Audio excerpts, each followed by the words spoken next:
Hola, mi nombre es Santiago Carrillo La Mora y hoy les voy a presentar el exilio de españoles a México de 1936 a 1939.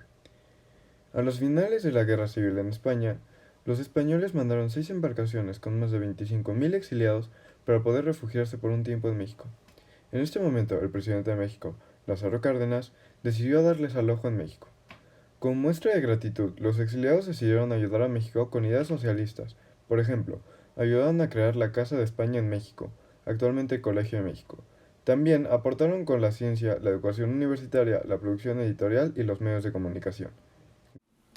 Exilio español. Primero tenemos que saber qué es el exilio. El exilio significa el alejamiento forzado de una persona de su patria. Este alejamiento es considerado temporal y alberga la esperanza de un próximo retorno. En 1937 comenzaron a llegar los primeros grupos de exiliados españoles invitados por las autoridades mexicanas para protegerlos de los desastres de la guerra. Los conocidos como Niños de Morelia, aproximadamente 451 infantes, viajaron desde Burdeos hasta Veracruz y desembarcaron el 7 de junio. Al día siguiente arribaron a la Ciudad de México y fueron alojados en la escuela Hijos del Ejército número 2. El día 10 de junio se les dio un multitudinario recibimiento en Morelia, Michoacán. Después se les hospedó en dos antiguos seminarios, ahora transformados en colegios mixtos, bajo el nombre de Escuela Industrial España-México. Ahora les daré un poco del contexto social que había en España en esa época. Durante 1931 fue la Segunda República Española, que se caracterizaba porque definía a España como una república laica de los trabajadores, con un Estado integral, cuyo nombre eludía el federalismo explícito y posibilitaba la existencia de las autonomías. Al igual, aprobaba la existencia de un Congreso de una sola Cámara, con la facultad reforzada de destituir al jefe del Estado. De 1936 a 1939 fue la Guerra Civil, donde se debatían dos propuestas políticas. Por un lado, la conservadora, que pugnaban por la defensa de los valores tradicionales, la moral cristiana y de una España unificada, y por otro, los representantes de las clases medias, que defendían el sistema republicano y que buscaban una sociedad más justa en todos los aspectos. Y para concluir, en 1939 fue el franquismo. Al triunfo de los nacionalistas comandado por Francisco Franco, los republicanos empezaron a ser perseguidos, se enfrentaron a la disyuntiva de salir del país o quedarse y sufrir la represión que preparaba la dictadura fascista. Ahora iremos con el contexto social mexicano de esa época. En primer lugar, en 1910 está la Revolución Mexicana, que antagonizaba a sectores de la burguesía entre sí, a los poderosos hacendados frente a numerosos agricultores y jornaleros agrícolas que luchaban por conseguir tierra y reivindicaciones sociales. Más adelante, en 1929, fue la institucionalización del país. Se formó el PNR para establecer un país de partidos y no de caudillos, que se encargara de administrar los triunfos de la Revolución Mexicana. Inicia el proceso de formación del PRI y el presidencialismo. Finalmente, de 1934 a 1940 fue el periodo de Lázaro Cárdenas, donde el Estado ejerció un papel regulador y transformador en el campo de la economía y fomentó una política favorable a obreros y campesinos que fue denominada socialista y radical. Internamente, se caracterizó por llevar una política nacionalista en defensa de los recursos naturales del país. Ahora les mostraremos algunas de las principales aportaciones de los exiliados españoles en México.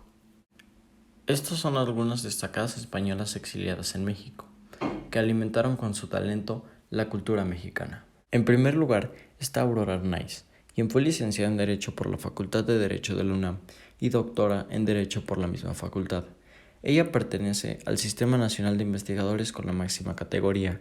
Realizó estudios jurídicos en la Facultad de Derecho de la Universidad Central, la Complutense de Madrid, y desde 1949 imparte cátedras en la Facultad de Derecho de la UNAM y es autora de innumerables libros, que en total suman más de 45 obras.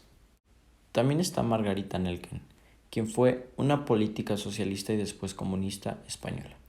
Nació en Madrid en 1896 y fue una de las representantes del incipiente movimiento feminista en España durante la década de 1930.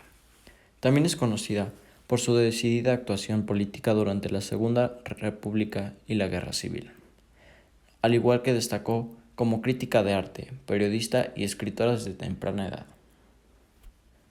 También destacó María Zambrano, quien fue una filósofa que nació en 1904 en Vélez, Málaga. Fue Premio Príncipe de Asturias de Humanidades en 1981 y Cervantes en 1988. Es una figura clave para la cultura hispánica, y sus principales obras fueron escritas durante su exilio en México y son La Confesión como género literario, El pensamiento vivo de Séneca, Delirio y destino, El hombre y lo divino, El sueño creador y Claros del bosque. Ella es Ernestina de Champursin. Nació en Vitoria, Álava, en 1905 y su infancia transcurrió en Madrid. Fue discípula de Juan Ramón Jiménez y estuvo unida por estilo y amistad a los poetas de la generación del 27. Hasta 1989 se inició el reconocimiento de su obra con galardones tan importantes como el Premio Euskadi de Poesía, el Premio Mujer Progresista y a la nominación al Premio Príncipe de Asturias de las Letras en 1992 y la Medalla al Mérito Artístico del Ayuntamiento de Madrid en 1997. Sus principales obras son La voz en el tiempo, Cántico inútil, Poemas del ser y del estar y Presencia del pasado. Ella es Concha Méndez, quien también fue poeta. Nació en Madrid en 1898. Se educó en un colegio francés cuya influencia se observó en sus primeros versos.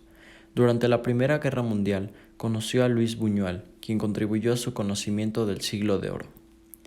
Sus obras son Inquietudes de 1926, Surtidor en 1928 y Canciones de Mar y Tierra en 1930.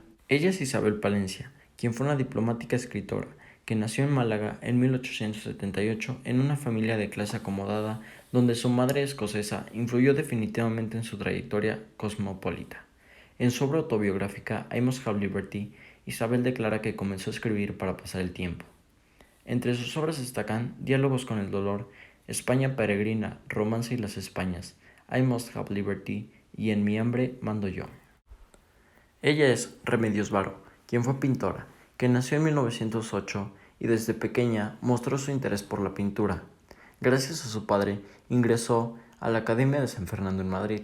Durante su estancia en México, la pintora conoció personalmente artistas como Frida Kahlo y Diego Rivera, pero estableció amistades más fuertes con otros intelectuales en el exilio, en particular con la también pintora surrealista Leonora Carrington. Y algunas de sus obras son El tejido de los sueños, Gruta mágica, La batalla, Insomnia, La revelación o el relojero y Amibiasis o los vegetales.